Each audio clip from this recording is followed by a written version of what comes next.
தென்குமரி திருவேங்கடம் ஆயிடை தமிழ் கூறு நல்லுலகு அப்படின்னு சொல்லுவோம். அப்போ திருவேங்கட மலைப்பகுதி வரைக்கும் தான் தமிழகத்தோட வடக்கு எல்லை அப்படின்னு நினைக்கிறோம். இது வடக்கு எல்லை இல்லை, இது வந்து வடகிழக்கு எல்லை தான். அப்போ வடமேற்கு எல்லைங்கிறது வேறு ஊராக இருக்கும் இல்லையா? அப்படி பார்க்கும்போது இந்த எல்லை பகுதியில் சில குறுநில மன்னர்கள் நிறைய பேர் இருப்பாங்க. அதில் முக்கியமானவர்கள் யார் யார் அப்படின்னு பார்க்கும்போது கொங்கணர் அப்படிங்கிறவர்கள், அதுக்கப்புறம் பார்த்தா கலிங்கர், அதுக்கப்புறம் வட ஆரியர், அதுக்கப்புறம் பங்களர், கங்கர், கட்டியர், இந்த மாதிரி பெயர்களில் உடைய பல மன்னர்கள் வந்து அந்த பகுதியில் ஆட்சி செய்கிறவங்க.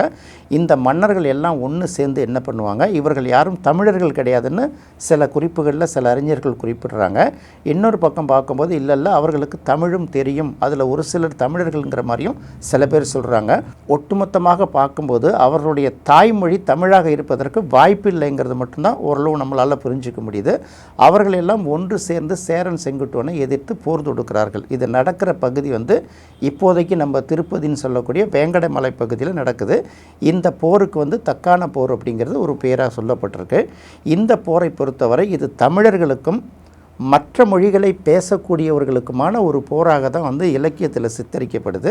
அப்போ சேரன் செங்குட்டுவன் தலைமையிலான தமிழர் படைகளுக்கும் அந்த பக்கம் சொல்கிறோம்ல கலிங்கர், கொங்கணர், கட்டியர், பங்களர் இவர்களுக்கு தலைமையிலான மாற்றுமொழி பேசக்கூடிய அரசர்களின் படைகளுக்குமான ஒரு மோதல் கடுமையாக நடக்குது.